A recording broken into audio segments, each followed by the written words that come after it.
আপনি কি জীবনে নানান সমস্যায় জর্জরিত?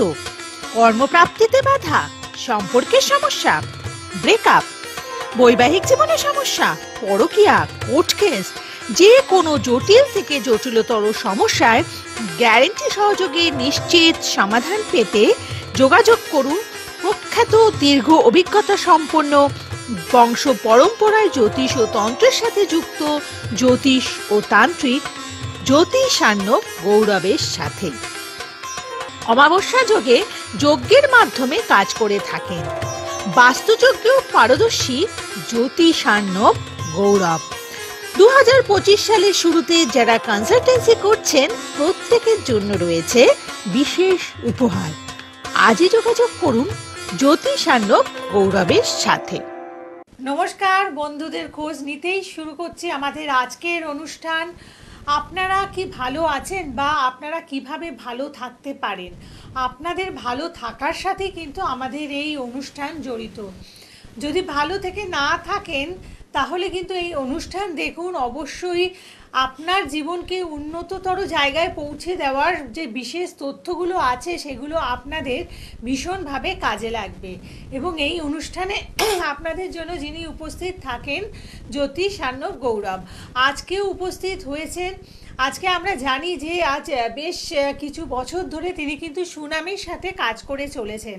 আসলে তার অধ্যবসায়, তার কাজের প্রতি যে তার সমর্পণ, মানে কাজটাকে যে ভালোবেসে করছেন, এই কারণেই কিন্তু আজকে তিনি আমাদেরকে সফলতা দিতে পারছেন এবং তিনি তার নিজের জীবনে সফল হতে পেরেছেন। যে কোনো ক্ষেত্রে কিন্তু আপনার কর্মটাই বিশেষ করে আপনার সফলতা এনে দেয়। তাই জ্যোতিষার্ণব গৌরব যখন কোনো অনুষ্ঠান করেন বা যখন আপনাদেরকে কোনো পরামর্শ দেন, সেক্ষেত্রেও কিন্তু জানবেন তিনি সেই তথ্যটিকে অনেক পরিশ্রম করে, অনেক গবেষণা করে, বিশ্লেষণ করে আপনাদের সামনে নিয়ে আসেন, যেই তথ্যের ওপরে আপনারা একেবারে চোখ বুজে ভরসা করতে পারেন। এরকম কিছু তথ্য নিয়ে আমাদের আজকের অনুষ্ঠান সাজানো এবং আপনাদের জন্য উপস্থিত আছেন জ্যোতিষার্ণব গৌরব। স্বাগত জানাই, নমস্কার। নমস্কার। আশা করি আপনাদের সবাই নতুন বছর খুব ভালোভাবে শুরু হয়েছে এবং যাতে আরও ভালোভাবে থাকতে পারি, আর্থিক দিক থেকে, পারিবারিক দিক থেকে, শারীরিক দিক থেকে এবং সাফল্য যাতে সব আমাদের আসে, সেই নিয়েই আমার এই প্রোগ্রাম আপনাদের জন্য। আমি প্রতিদিন এই চেষ্টাই করি যাতে আপনাদেরকে একটা ভালো জায়গায় দাঁড় করাতে পারি, একটা ভালো কিছু রিটার্ন আপনারা পেতে পারেন আপনাদের যে কষ্টের জন্য। তো আপনারা এই প্রোগ্রামগুলো মন দিয়ে একটু লক্ষ্য করবেন, এখান থেকে কিন্তু আপনারা সাকসেসের দিকে অনেকটা এগিয়ে যাবেন।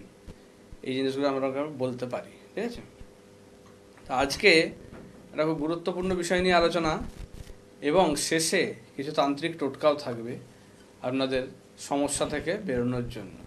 তো অবশ্যই ভালো করে পুরো প্রোগ্রামটা শুনুন, তাতে আপনারা নিজেদের জায়গাগুলো বুঝতেও পারবেন, ধরতেও পারবেন যে আপনাদের সমস্যার জায়গা কি, কেন হচ্ছে, কি কি জায়গা ভুল করছেন, সেইগুলো থেকে আপনারা নিজেদেরকে শুধরে নিতেও পারবেন এবং আপনাদের এই পথ চলাটা আরও মসৃণভাবে তৈরি করতে পারবেন।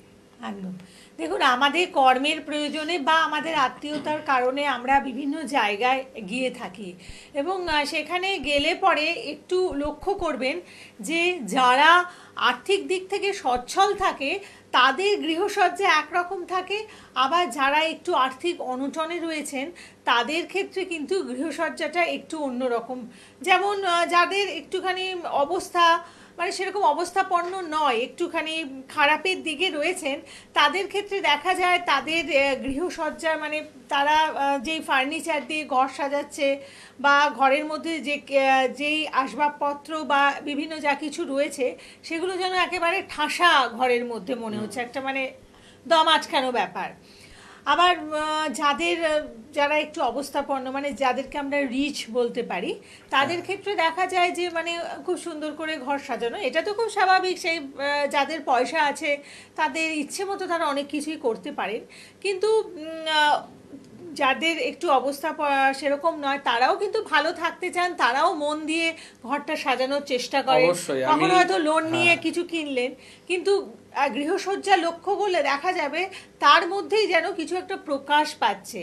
তাহলে এই গৃহসজ্জার ক্ষেত্রে মানে গৃহসজ্জার কি নির্দিষ্ট কোনো প্যাটার্ন আছে যেখান থেকে আমাদের আর্থিক দিকটা প্রভাবিত হয়? অবশ্যই, শুধু গৃহসজ্জা নয়, আমার নিজস্ব কিছু আচার আচরণ, দৈনন্দিন জীবনের কিছু লাইফস্টাইল, এগুলোও কিন্তু ম্যাটার করে। তো এইটা নিয়ে আজকে একটু মানে ডিটেলসে আলোচনা করব। আপনারা লক্ষ্য করুন এই জিনিসটা যেটা বললো যে টাকা পয়সা থাকলে ভালো করে ঘর সাজানো ইয়ে করা, আমি শুধু সেইটা বলছি না। অনেকে আছেন দেখবেন মানে টাকা পয়সা আছে, আমার এখন প্রচুর দেখা ক্লায়েন্টও আছে যারা মানে টাকা পয়সা হয়েছে, ঘরটাকে এমন ভাবে সাজিয়েছে মানে তারা গিজ গিজ করছে, মানে প্রচুর ইয়ে করে সাজিয়েছে, কিন্তু দেখে মনে হয়েছে হোটেলের মতো সাজিয়েছে, বা মানে এমন ভাবে ইয়ে করেছে না ঠিক মতো পা ফেলার জায়গা নেই, এত ফার্নিচার এত কিছু করে ফেলেছে, মানে তাদের ঘরের স্পেসগুলো অনেক কমে গেছে। তো এই ক্ষেত্রে দেখতে পাচ্ছি যে এরকম করার পরেই কিন্তু তাদের কিছুদিন পর থেকে কিন্তু আর্থিক জায়গা ধস নামতে শুরু করছে। তো এইটা হচ্ছে আমি মেনলি পয়েন্ট করতে চাইছি যে আমার মানে কিছু ভুল, আমি কিভাবে সাজাচ্ছি শুধু টাকা দিয়ে জিনিস কেনা ইয়ে করা সেটা বলছি না আমি। যারা দেখবেন আর্থিকভাবে সচ্ছল বা ভালো একটা ইয়েতে রয়েছে, তাদের বাড়ি যারা অনেক দিন ধরে রয়েছে, এমন বলছি না যে কিছু দিনের জন্য হয়েছে, তা নয়, অনেক দিন ধরে যারা এরকম একটা ভালো লাইফ লিড করছে, তাদের বাড়িতে আপনি একটু গিয়ে দেখবেন যে তাদের মানে আসবাবপত্র মানে তাদের ছিমছাম জিনিসটা, মানে সাজানো গোছানো বলতে গেলে মানে অনেক স্পেস দেখতে পাবেন তাদের মধ্যে, ক্লাটার হয়ে নেই জিনিসটা, জমি নেই এক জায়গায় যে আবর্জনার মতো জিনিসপত্র এক জায়গায় ডাম্প করে রাখা আছে, তা নয়। তাদের হয়তো একটা দুটোই ফার্নিচার রেখেছে, কিন্তু সেগুলো এত সুন্দর করে তারা স্পেস ম্যানেজমেন্ট করেছে যে আপনার দেখতেও মনে হয় যেন অনেকটা জায়গা, বা তারা একটা ফাঁকা ফাঁকা জায়গা ভাবে ইয়ে করে রেখেছে। আবার অনেকের দেখবেন মানে পুরো এমন গিজ গিজ করে রেখে দিয়েছে সেখানে পা ফেলার জায়গা নেই। ম্যাক্সিমাম ক্ষেত্রে কিন্তু এইটা কিন্তু একটা বিরাট বড় ভূমিকা পালন করে। অনেক সময় দেখা যায় স্পেস খুব কম কিন্তু এত সুন্দরভাবে ডেকোরেশনটা করেছে, এবং সেক্ষেত্রে আর্থিক সচ্ছলতাটাও বজায় থাকছে। কারণ বাস্তু ঠিক থাকলে আপনাকে কিন্তু সব দিক থেকে সাপোর্ট দেবে, এবং আর্থিক জায়গা তো বটেই, এছাড়া বাকি যে কোনো শুভ দিক থেকে কিন্তু আপনাকে সাপোর্ট করবে। এই জিনিসটা কিন্তু মাথায় রাখতে হবে। তো এই যে যেটা বললাম যে দেখতে হবে আমাকে সাজানোটা কীরকম, পরিষ্কার পরিচ্ছন্ন, শুধু সেটাই নয়, আপনাকে মানে ফাঁকা ফাঁকা এবং ক্লাটার যাতে না থাকে, মানে জমে না থাকে এক জায়গায়, দেখতে একটা বিশ্রী জিনিস লাগছে সেরকম যেন না হয়। অনেকের ক্ষেত্রে যেটা বললাম একটা এক্সাম্পল, আমি গিয়ে দেখেছি মানে তারা প্রচুর টাকা দিয়ে সাজিয়েছে, ইন্টেরিয়ার করেছে, তারা মানে 10 লাখ 15 লাখ 20 লাখ টাকা দিয়ে 30 লাখ টাকা দিয়ে ইন্টেরিয়ার ডিজাইন করিয়েছে, কিন্তু মানে এমন ভাবে সাজিয়ে দিয়েছে না তাদের ঘরে আর পা ফেলার জায়গা নেই, এত জিনিসপত্র করে দিয়েছে। তারপরেই কি দেখা যাচ্ছে তাদের আর্থিক জায়গা এবং তাদের সামাজিক যে একটা পজিশন সব কিছু দেখতে কিন্তু ডাউনের দিকে যাচ্ছে। তো এইটা কিন্তু একটা বড় কারণ, মানে আমি সাজাবো ঘর কিন্তু আমাকে শুধু যেটুকু দরকার বা যেগুলো আর কি না হলেই নয় সেরকম জিনিস খুব বেশি আমি ঘিঞ্জি করে দেবো না জায়গাটাকে, এইটা আমাকে বুঝতে হবে। ঘর যদি ফাঁকা ফাঁকা থাকে, স্পেস যদি ফাঁকা থাকে, তখন কিন্তু আমার আর্থিক জায়গাও কিন্তু সচ্ছল হয়। বাস্তু কিন্তু এটা বলছে আমাদের বাস্তুশাস্ত্র যে আমাদের বাড়ি যত পরিষ্কার পরিচ্ছন্ন ফাঁকা ফাঁকা রাখবো, ফার্নিচারের মধ্যে গ্যাপ থাকবে, তত কিন্তু আমার আর্থিক জায়গা সচ্ছল এবং মানে অর্থ ইনকাম হতেও সুবিধা হবে। এই জিনিসটা কিন্তু করে, এটা একটা যেমন পয়েন্ট বললাম। এছাড়া দেখবেন যে অনেক জায়গা, ধরুন বাড়ির কোনো একটা কর্নার, উত্তর পূর্ব দিক কি উত্তর দিক, এই জায়গাগুলোয় হয়তো আমরা কোনো ভারী জিনিস ভুলবশত রেখে ফেলেছি, কোনো আলমারি, ট্রাঙ্ক বা কোনো ভারী জিনিসপত্র, সেগুলো আমরা উত্তর পূর্ব দিকে বা উত্তর দিকে রেখে ফেলেছি। এক্ষেত্রে কিন্তু আর্থিক জায়গা ডাউন হতে শুরু করবে। যদি থাকে ইমিডিয়েট সরানোর ব্যবস্থা করুন। তো এই জিনিসগুলো কিন্তু আপনারা ভালো করে খেয়াল করুন, তাহলে বুঝতে পারবেন। ধরবেন অনেক কিছু জিনিস দেখবেন যে আমাদের মায়া ত্যাগ করতে পারি না, এটা একটা কেন বলছি, কিছু জিনিস খারাপ হয়ে গেছে, মানে পুরনো জিনিস, অনেকের অভ্যেস থাকে যে পুরনো যত রকমের কাগজপত্র আছে, ইলেকট্রনিক্স জিনিস আছে, সমস্ত কিছু রেখে দেওয়া, যত্ন করে কিচ্ছু ফেলবে না। এইটা হচ্ছে খুব কিন্তু প্রবলেমের জায়গা তৈরি করে। কোনো ঘড়ি খারাপ হয়ে গেছে রেখে দিয়েছে, কোনো কম্পিউটার, হ্যাঁ, কিন্তু এইটা কিন্তু তার অর্থের জায়গা সমস্যা করছে। শুধু এইটাই নয়, অনেকের মানি ব্যাগে বা পার্সে দেখবেন কাগজে ভর্তি, সেক্ষেত্রেও কিন্তু তারও কিন্তু আর্থিক জায়গা সমস্যা করবে। এগুলো কিন্তু মাথায় রাখতে হবে। এই জিনিসগুলো যদি করছেন ইমিডিয়েট ছেড়ে ফেলুন, একদম। এইগুলোর জন্য কিন্তু আপনার অর্থের জায়গাটা কিন্তু সমস্যা করতে শুরু করে একদম। দিয়েছে। মানে এগুলো হচ্ছে খুব ছোটখাটো জায়গা যেগুলো জ্যোতিষালয় নিজেরাই করতে গৌরব, পারবেন। হ্যাঁ, আপনাদের জন্য মানে দীর্ঘভাবে অনেক দিন ধরে বহু ক্লায়েন্টকে দেখে এই জায়গাগুলো আপনাদের জন্যই মানে বলবো ডিরাইভ করেছে। এগুলো হচ্ছে ডিরাইভেশন, এতদিন ধরে জ্যোতিষ চর্চা করার ফলাফল হচ্ছে এগুলো, যে বুঝতে পারছেন যে বিভিন্ন আপনাদের অভ্যেস বা যারা ক্লায়েন্টরা আসছেন যাদের একটু আর্থিক সচ্ছলতা রয়েছে, যারা একটু সেভাবে মানে সচ্ছলতার দিক থেকে একটু কম রয়েছে, তারা আসছেন, তাদের মধ্যে কম্প্যারিজন করে এই জায়গাগুলি উনি বুঝেছেন, তাই তো? হ্যাঁ, এই জিনিসগুলো কিন্তু মানে একদম প্র্যাকটিক্যাল লাইফ, আপনি নিজে লক্ষ্য করুন তাহলেই বুঝতে পারবেন। যে এই যে বলছি, আপনার যদি অর্থের জায়গায় সমস্যা আছে, আপনি দেখুন আপনার জায়গাতে এইগুলোর মধ্যে কোনো না কোনো পয়েন্ট কিন্তু আপনার সঙ্গে মিলবেই, যেগুলোর জন্য আপনাকে ভোগাচ্ছে। এই জিনিসগুলো ইমিডিয়েট মানে চেঞ্জ করুন। ইলেকট্রনিক্স জিনিস খারাপ হয়ে গেছে, সেটাকে ফেলে দিন, সেটাকে জমিয়ে রাখবেন না বাড়িতে। অনেক কিছু মানে নোংরা অনেক কিছু আমরা কিন্তু বাড়িতে রেখে দিই, ফেলি না। এই জিনিসগুলো কিন্তু খুব বাজে একটা এফেক্ট ফেলে বাস্তুতে, নেগেটিভ একটা এফেক্ট ফেলে দেয়, যেই কারণে কিন্তু আমাদের কোনোভাবেই মানে আর্থিক সচ্ছলতা বলুন, উন্নতি বলুন, আসতে দেয় না, বাধা দিয়ে রাখে। যেমন ধরুন বাড়ির সামনে দেখবেন মানে অনেকে একটা কিন্তু মানে জুতো রাখার তাক বা কিছু একটা প্রোভাইড করতে পারে বা সেটা রাখতে পারে, কিন্তু তা সত্ত্বেও তারা না রেখে দরজার সামনে ছড়িয়ে ছিটিয়ে জুতো টুতো রেখে দেয়। এগুলোও কিন্তু বাড়ির একটা নেগেটিভিটিকে বাড়িয়ে দেয়। এই ক্ষেত্রেও কিন্তু আপনার উন্নতি, অর্থের জায়গা এবং শুভ কিছু কাজ হতে কিন্তু বাধা দেবে। এই জায়গাগুলো খুব প্রবলেম করে, বাড়িতে কোনো রকম বনিবনা হতে দেয় না। আবার অনেক সময় দেখবেন এক্সপায়ারি জিনিস সেগুলো আমরা রেখে দিচ্ছি, কোনো ওষুধ এক্সপায়ার হয়ে গেছে দেখছিও না, ওই পড়ে আছে, ওই পড়েই আছে। ছেঁড়া নোট, ছেঁড়া টাকা যে নোট ফোট হয় সেই জিনিসগুলো, সেই কয়েন নোট, সেগুলোও কী করছি আমরা, ওই দেখুন বিছানার তলা ইয়েতে বিভিন্ন জায়গায় আমরা রেখে দিই। এগুলোও কিন্তু আমার অর্থের জায়গাকে খুব বাজেভাবে এফেক্ট করে। শুধু এই জিনিসগুলোই নয়, আপনার নিজস্ব কিছু গ্রুমিং মানে আপনি কিভাবে থাকছেন ইয়ে করছেন। অনেকে দেখবেন মানে দাড়ি গোপ রাখছে আলাদা কথা, সেটা একটা ট্রিম করছে, সুন্দরভাবে শেপ দিয়ে রাখছে। অনেকে দেখবেন খুব অগোছালো, মানে তার ঠিকমতো করে দাড়ি নয়, অনেক বেশি হয়ে গেছে। বড় দাড়ি হতে পারে, আমি বলছি না যে বড় দাড়ি হলেই খারাপ হবে, সেটা নয়, কিন্তু সেটাকে সুন্দর করে ট্রিম করা বা একটা শেপ করা সেই জিনিসটা নয়। তার কিন্তু মানে এদিক ওদিক, এদিকে বেড়ে এদিকে মানে দেখেই বোঝা যাবে যে সে ঠিকমতো নিজেকে পরিচর্যা করে না। এক্ষেত্রে কি হয় জানেন, এক্ষেত্রে কিন্তু রাহু ডিস্টার্ব করে। এইরকম যদি কেউ থাকে, যাদের রাহুর গন্ডগোল আছে তারাও হয়তো এরকম, তারাও এই জিনিসগুলো তাদের টেন্ডেন্সি থাকবে। যাদের হচ্ছে রাহুর প্রবলেম থাকবে না, তাদের মধ্যে এই টেন্ডেন্সিগুলো দেখতে পাবেন। তারা কিন্তু পরিষ্কার পরিচ্ছন্ন থাকবে না, তারা এই ধরনের লাইফ লিড করবে, যে ক্ষেত্রে তাদেরও কিন্তু অর্থের জায়গা, কর্মের জায়গা খুব সমস্যা দেয়। এগুলো কিন্তু মাথায় রাখতে হবে যে এই জিনিসগুলো কিন্তু এমনি এমনি হয় না, প্রত্যেকটার কিন্তু একটা করে কারণ রয়েছে, সেই অনুযায়ী কিন্তু হচ্ছে। অনেকে দেখবেন প্রচুর আমিষ খায়, মাছ মাংস ছাড়া তারা থাকতেই পারে, এতেও কিন্তু তার শনির জায়গা ডিস্টার্ব করে দেয়।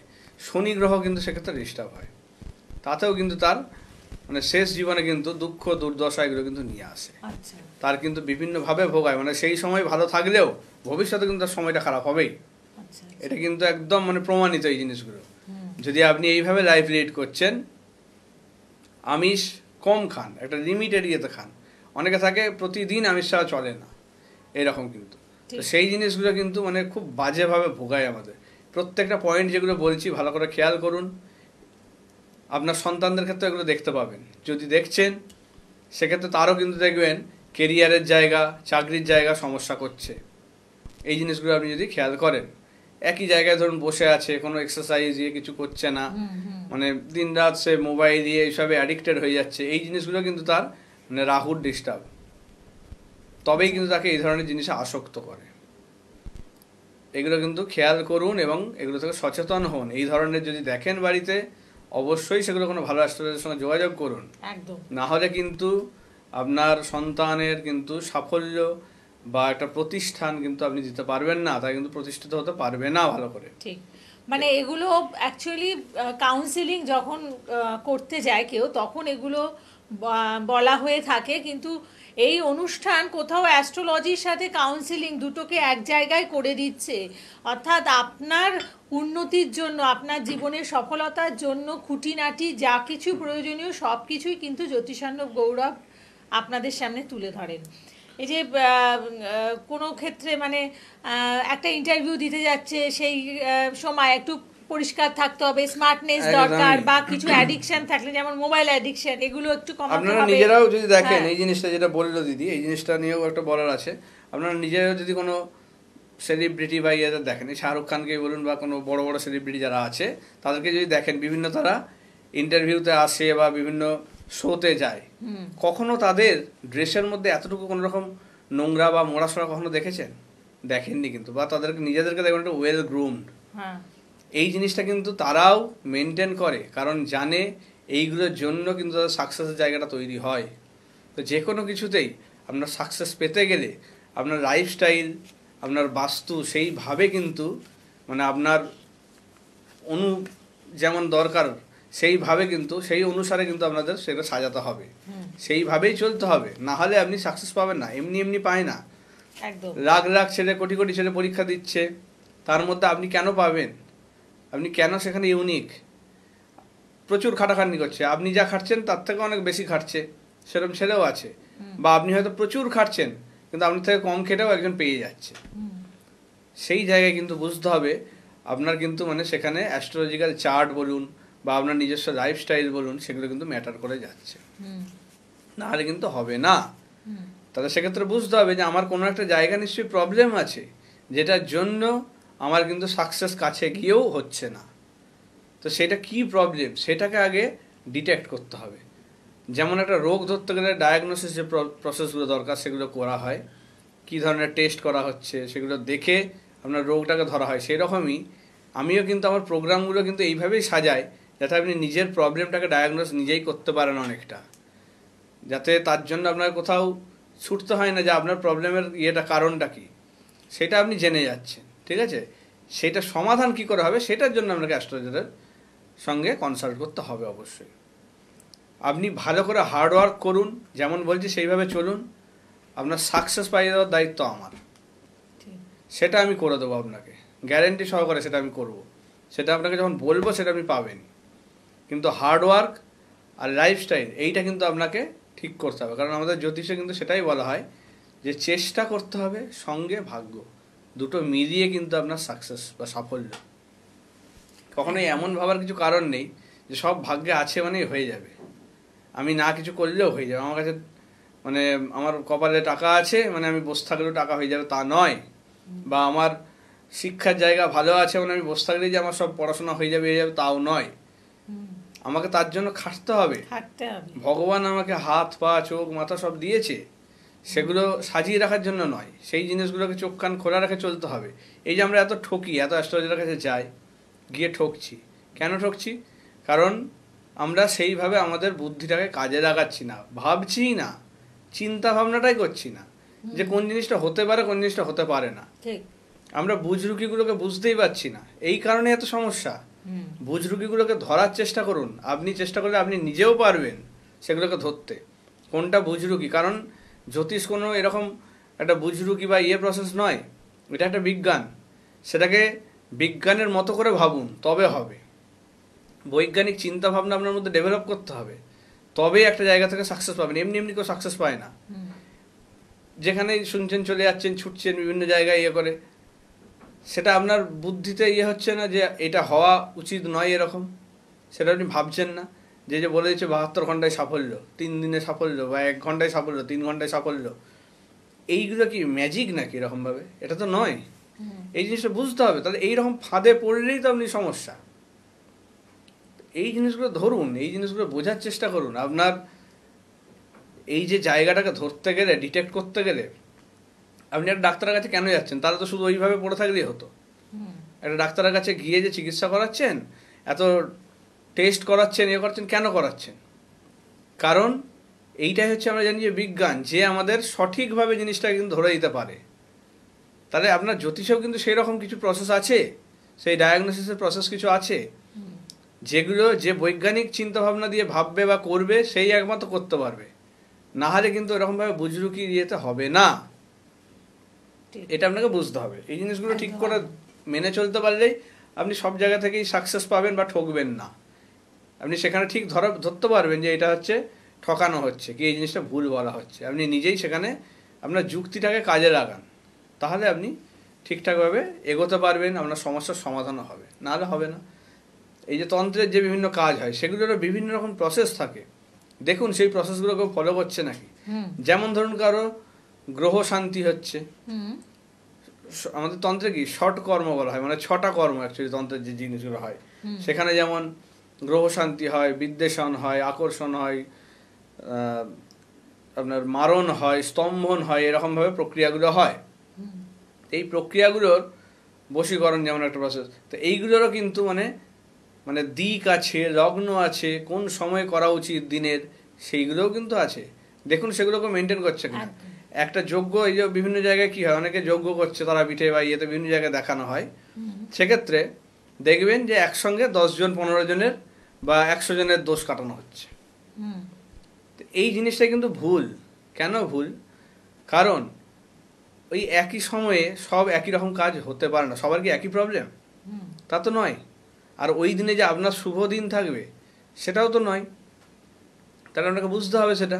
কারোর জন্য হয়তো গ্রহের প্রতিকার হচ্ছে, কারোর জন্য হয়তো স্তম্ভন হচ্ছে, বা কারোর জন্য বিদ্বেষণ হচ্ছে। তো এই যে কাজ, এগুলো কিন্তু আমাদের তন্ত্রের যে গ্রন্থ, যেগুলো আমাদের বৃহৎ তন্ত্রসার বা বিভিন্ন যেসব বই রয়েছে, সেই তন্ত্রের বইয়েই কিন্তু এই জিনিসগুলো আমাদের শাস্ত্র মতে এগুলোর কিন্তু এক একটা আলাদা সময় আছে, আলাদা দিক আছে। যেমন ধরুন শান্তিকর্ম করতে গেলে কিন্তু ঈশান কোণে করতে হবে, এটা কিন্তু মাথায় রাখতে হবে। বিদ্বেষণ যদি করতে হয় কাউকে, নৈরিত কোণে করতে হবে। তাহলে এইরকম বিভিন্ন দিক রয়েছে, সবাই কি হচ্ছে একই দিকে যজ্ঞ হচ্ছে, সেই যজ্ঞেই প্রতিকার হচ্ছে, তাহলে সেক্ষেত্রেই আপনি ফল পাচ্ছেন না। এগুলো তো ধ্রুব সত্য জিনিসগুলো। কেন পাচ্ছেন না তার একদম চোখে আঙুল দিয়ে আপনাদের দেখিয়ে দিচ্ছি আমি, যে কেন ফল পাচ্ছেন না, কেন ঠকছেন। জিনিসটা আমাদের বুঝতে হবে যে আমার যে একটা যজ্ঞ করছে, সেই যজ্ঞে যে আমাদের 2000 জনেরই কাজ হয়ে যাবে তা তো নয়, সবার কি একই সমস্যা তা তো নয়, সবারই একই ক্রিয়া হবে তাও না। তাহলে একই রকমের যাদের ক্রিয়া তাদের সেই সময়টাই, এই যে আমাদের যে দিন, এই দিন হচ্ছে আমাদের কি 24 ঘন্টাকে 60 দণ্ডে ভাগ করা হয়, 60 দণ্ডে একদিন 24 ঘন্টা।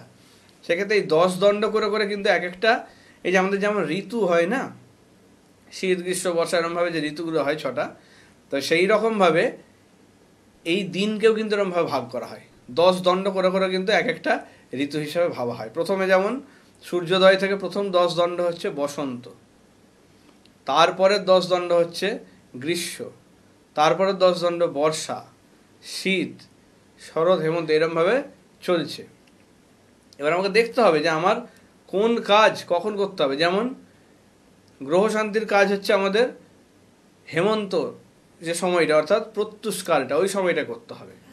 আমাদের যেমন বশীকরণের যদি কার্য থাকে সেটা কিন্তু বসন্তে করতে হবে। তো এইরকমভাবে জিনিসগুলো দেখতে হবে। বসন্ত বসন্ত কালে যাচ্ছি না, আমি একটা দিনকে ভাগ করে দেখাচ্ছি, কিন্তু সেই সময়গুলো কিন্তু মেনটেন করতে, তাহলে কি কিন্তু সেটা হচ্ছে কি, হচ্ছে না। কি দেখছেন, একই সময়ে সবার প্রতিকার হচ্ছে, তাহলে এইটাই ভুল হচ্ছে, তাহলে সেক্ষেত্রে সমাধান পাবেন না। এই জিনিসটা মাথায় রাখতে হবে একদম। এবং এই কারণেই যারা বংশ পরম্পরায় জ্যোতিষকে এবং তন্ত্রকে পেয়েছেন, তাদের সাথে যারা শুধুমাত্র উপার্জনের জন্য জ্যোতিষ ও তন্ত্র করছেন, পার্থক্যটা হয়ে থাকে।